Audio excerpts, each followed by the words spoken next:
ارشاد فرماتا ہے لقد رضی اللہ عن المؤمنین، تحقیق بے شک اللہ تعالیٰ ایمان والوں سے راضی ہوا۔ اب یہ ایمان والے کون تھے؟ آگے خود فرماتا ہے اذ یبایعونک تحت الشجرہ، اے محبوب آپ کے ہاتھوں پر جس نے درخت کے نیچے بیعت کی ہے رب تعالیٰ ان سے راضی ہو چکا ہے۔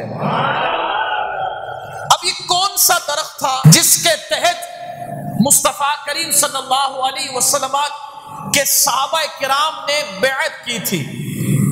یہ واقعہ ہے 6 ہجری کا، اور جب سرکار دو عالم علیہ الصلوۃ والسلام عمرے کے لیے احرام باندھ کر مدینہ منورہ سے چلے، حدیبیہ کے مقام پر پہنچے۔ اب جیسے ہی حدیبیہ کے مقام پر پہنچے تو وہیں پر روک دیا گیا اور آگے عمرے پر جانے نہیں دیا گیا۔ جب یہاں روکا گیا تو نبی کریم صلی اللہ علیہ وسلم نے سفارت کے لیے باہمی معاملات کو طے کرنے کے لیے ایک شخصیت کا انتخاب فرمایا کہ وہ شخصیت ہماری طرف سے مکے میں جائے اور مکے میں جا کر کفاروں سے مذاکرات کرے۔ اور مذاکرات کیا کرنے ہیں کہ مذاکرات یہ کرنے ہیں کہ ہم آئے ہیں عمرے کی نیت سے، جنگ کی نیت سے نہیں آئے، تو جب آئے ہیں عمرے کی نیت سے تو ہمیں عمرہ کرنے کی اجازت دی جائے۔ اب کس کا انتخاب کیا گیا؟ اس وقت نبی کریم صلی اللہ علیہ وسلم کے ساتھ کم و بیش 1500 صحابہ کرام تھے۔ ان 1500 صحابہ کرام میں سے جس صحابی کا انتخاب فرمایا اس صحابی کو عثمان غنی رضی اللہ تعالیٰ عنہ کہا جاتا ہے۔ عثمان غنی رضی اللہ تعالیٰ عنہ سفیر بن کر معاملات کو حل کرنے کے لیے حدیبیہ سے مکے جاتے ہیں۔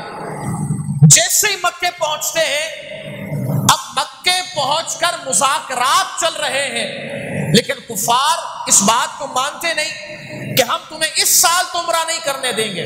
ابھی مذاکرات چل رہے تھے، عثمان غنی رضی اللہ تعالیٰ عنہ حرم کعبہ کے قریب سے گزرے جہاں خانہ کعبہ بھی نظر آ رہا تھا۔ کفار نے کہا اے عثمان، تمہارے ہم پر بڑے احسانات ہیں، تم نے ہم پر بڑا ہی فلاحی کام کیا ہے، ہم تمہارے احسانات کے تلے دبے ہوئے ہیں۔ اے عثمان، ہم تمہارے نبی اور تمہارے نبی کے ساتھیوں کو تو یہاں آ کر عمرہ نہیں کرنے دیں گے، لیکن عثمان کعبہ سامنے ہے، تم چاہو تو عمرہ کر سکتے ہو۔ اب یہ کہا جا رہا ہے حضرت عثمان غنی سے، کعبہ بھی سامنے ہے۔ اب یہ جیسے ہی عثمان غنی رضی اللہ تعالیٰ عنہ سے کہا گیا تو روایت کے یہ الفاظ ہیں، عثمان غنی رضی اللہ تعالیٰ عنہ نے اپنے چہرے کو بدل دیا، چہرے کو پلٹ لیا۔ کافروں نے کہا عثمان، ہم تمہیں کہہ رہے ہیں، ابھی تو تم اجازت مانگنے آئے تھے کہ نبی کے ساتھ ہمیں عمرہ کرنے کی اجازت دو، اب عثمان ہم تمہیں کہہ رہے ہیں کہ جاؤ سامنے کعبہ ہے، تم چاہو تو طواف کر سکتے ہو۔ حضرت سیدنا عثمان غنی رضی اللہ تعالیٰ عنہ نے فرمایا، اے کافرو، تمہیں پتا نہیں ہے میں عثمان ہوں اور مجھے صحابی کہا جاتا ہے، اور صحابی اسے کہتے ہیں جو دیدار مصطفیٰ پہلے کرتا ہے، عبادت بعد میں کرتا ہے۔ تم نے یہ سوچ کیسے لیا کہ میں نبی کے بغیر عمرہ کر لوں؟ اور سن، عثمان کا عمرہ ہوگا اس وقت جب نبی آگے آگے ہوں گے، عثمان پیچھے پیچھے ہوں گے۔ اسی کو کہا جاتا ہے انہیں جانا، انہیں مانا، ناکھا غیر سے کام، للہ الحمد میں دنیا سے مسلمان گیا۔ یہی وہ عقیدہ ہے حضرت عثمان غنی رضی اللہ تعالیٰ عنہ کا۔ اب جب یہ مذاکرات اتنے حد تک پہنچ گئے تو اب کیا ہوا؟ اب یہ افواہ پھیل گئی، یہاں حضرت عثمان غنی ذو النورین رضی اللہ تعالیٰ عنہ کو کافروں نے قید کر لیا، آنے نہ دیا۔ اب جب دیر ہو گئی تو وہاں حدیبیہ میں یہ افواہ پھیلائی گئی کہ عثمان کو شہید کر دیا گیا ہے۔ حضور نبی رحمت صلی اللہ علیہ وسلم نے حدیبیہ کے مقام پر درخت کے نیچے اپنے ہاتھ کو آگے کیا اور فرمایا کہ یہ جو کہا جا رہا ہے کہ عثمان کو شہید کر دیا گیا ہے اور عثمان ہے میرا ساتھی، ہے میرا یار، اور اگر عثمان کو اگر کسی نے قتل کیا ہے تو پھر ہم بھی یہاں سے قصاص لیے بغیر نہیں جائیں گے۔ حضور نبی کریم صلی اللہ علیہ وسلم نے فرمایا کون ہے جو میرے ہاتھ پر بیعت کرتا ہے؟ کون ہے جو میرے ہاتھ پر اس بات پر بیعت کرتا ہے کہ ہم اس وقت یہاں سے جائیں گے نہیں جب تک عثمان کا قصاص نہیں لے لیتے ہیں؟ تو تمام صحابہ کرام نے، جن کی تعداد 1500 کے قریب تھی، تمام صحابہ کرام نے حضور نبی کریم صلی اللہ علیہ وسلم کے ہاتھوں پر ہاتھ رکھے اور کہا حضور جیسا آپ چاہتے ہیں ویسا ہی ہوگا۔ اگر عثمان کو شہید کر دیا گیا تو جس نے شہید کیا ہے ہم یہاں سے اس وقت تک نہیں جائیں گے جب تک عثمان غنی رضی اللہ تعالیٰ عنہ کا قصاص نہیں لے لیتے ہیں۔ اب یہاں جب بیعت کی گئی تو بیعت کرنے والے 1500 صحابہ کرام، حضرت عثمان غنی رضی اللہ تعالیٰ عنہ کے لیے افواہ پھیلائی گئی۔ اب یہاں کچھ مولوی یہ جملے کہتے ہیں کہ دیکھو سنیوں تمہارا عقیدہ یہ ہے کہ نبی غیب جانتے ہیں، سنیوں تم کہتے ہو کل کیا ہوگا، دل کی کیفیات کیا ہے، دماغ کے پیچھے کیا ہے، دل کے اندر کیا ہے، سب تمہارا نبی جانتا ہے۔ تو جب نبی جانتے ہیں تو پھر نبی کو تو یہ بھی پتا ہوتا کہ عثمان شہید نہیں ہوئے، تو پھر اگر نبی کو پتا تھا کہ عثمان شہید نہیں ہوئے تو پھر بیعت کیوں لی؟ اور یہ بیعت لینا بتا رہا ہے کہ نبی کریم صلی اللہ علیہ وسلم کو غیب کا علم نہیں۔ میں نے کہا مولوی تمہاری سوچ ہی غلط ہے، تم پڑھتے ہی غلط ہو، کچھ پڑھتے ہو کچھ چھپا لیتے ہو۔ آگے بات بھی سنو، آگے بات یہ ہے کہ جب تمام صحابہ کرام نے نبی کریم صلی اللہ علیہ وسلم کے دست مبارک پر بیعت کر لی تو حضور نے فرمایا میرے صحابہ یہ ہاتھ میرا نہیں ہے، یہ ہاتھ عثمان کا ہے۔ سبحان اللہ۔ حضور نے اپنا دست مبارک اٹھایا اور اٹھا کر فرمایا میرے صحابہ یہ میرا دست مبارک یہ میرا نہیں ہے، یہ عثمان کا ہے، اور میں عثمان کے نام پر اپنے ہاتھ پر بیٹھا ہوں۔ اور یہ بات یاد رکھیے گا اگر کوئی انتقال کر جائے اس کی بیعت نہیں ہوتی۔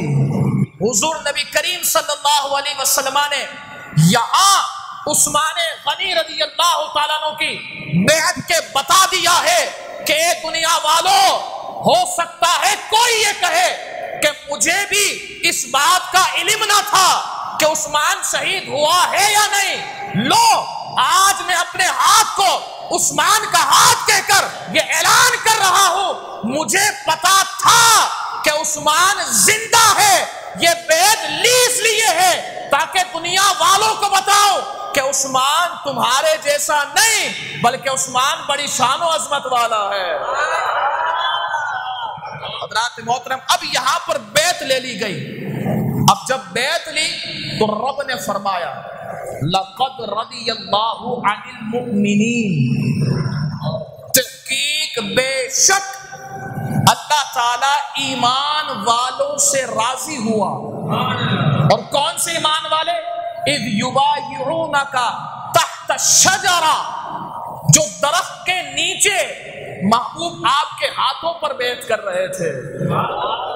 اب اس تمام صحابہ کرام میں صدیق اکبر بھی تھے، عمر فاروق بھی تھے، مولا علی بھی تھے، 1500 صحابہ کرام تھے۔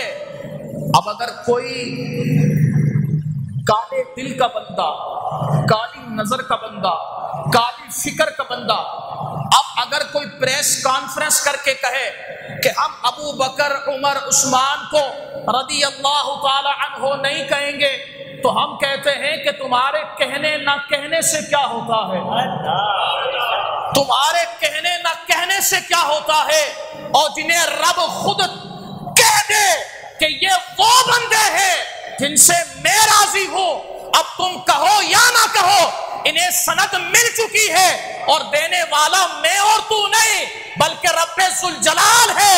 تو اب سن لے, جو کہے گا اسے عزتیں ملیں گی, جو نہیں کہے گا وہ کالا تھا, کالا ہے اور قیامت کے دن بھی کالا ہی رہے گا.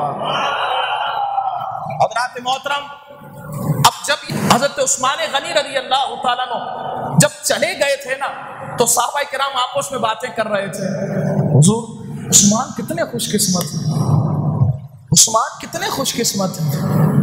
حضور نے فرمایا کیوں ایسی باتیں کر رہے ہو؟ کہا حضور دیکھیں نا عثمان غنی رضی اللہ تعالیٰ عنہ بڑے مزے سے خانہ کعبہ کا طواف کر رہے ہوں گے, سعی میں دوڑ بھی رہے ہوں گے, اب کتنے ان کے مزے آ رہے ہوں گے, زمزم بھی کنویں سے نکال کر پی رہے ہوں گے, کتنے مزے آ رہے ہوں گے, خانہ کعبہ کا دیدار بھی کر رہے ہوں گے, جو رحمتیں وہاں برس رہی ہیں ان سے حصہ بھی لے رہے ہوں گے.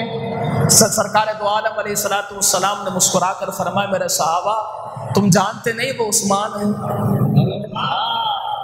میرے صحابہ تم جانتے نہیں وہ عثمان ہے. عثمان کے سامنے خانہ کعبہ ہی کیوں نہ ہو لیکن عثمان کو میں جانتا ہوں کہ عثمان میرے بغیر عمرہ کر ہی نہیں سکتا ہے, میرے بغیر طواف کر ہی نہیں سکتا ہے, میرے بغیر سعی کر نہیں سکتا ہے, میرے بغیر زمزم کے کنویں سے ڈول نکال کر پانی پی نہیں سکتا ہے. اب جب حضور نے فرما دیا نا, اب عثمان غنی رضی اللہ تعالیٰ جب تشریف لائے, جب واپس آئے تو حضور نے فرمایا کیوں عثمان عمرہ تو کیا ہوگا. اب عثمان غنی رضی اللہ تعالیٰ حالت احرام میں ہیں, سرکار دو عالم علیہ الصلوۃ والسلام نے فرمایا کیوں عثمان طواف بھی کیا ہوگا, سعی بھی کی ہوگی, زمزم کا پانی بھی پیا ہوگا, تمہیں تو بڑی سعادت مل گئی, ہمارے صحابہ تو رہ گئے, تم نے تو عمرہ پورا ادا کر لیا ہوگا. عثمان غنی فرماتے حضور آپ کا کلمہ پڑھا ہے, آپ کو دیکھ کر پڑھا ہے, ہمیں کیا پتا تھا احرام کیا ہوتا ہے, ہمیں کیا پتا تھا طواف کیا ہوتا ہے, ہمیں کیا پتا تھا سعی کیا ہوتی ہے, ہمیں کیا پتا تھا کہ زمزم کی برکتیں کیا ہے. ہم نے تو جو سیکھا ہے آپ سے سیکھا ہے, ہمیں کیا پتا تھا کہ رب کا قرب کیسے ملتا ہے. حضور جو سیکھا ہے آپ سے سیکھا ہے, یہ کیسے ہو سکتا ہے کہ آپ ہونا اور عثمان جا کر عمرہ کر لے. حضور میں عمرہ اس وقت تک نہیں کروں گا جب تک آپ آگے آگے نہ ہو اور میں پیچھے پیچھے نہ ہوں.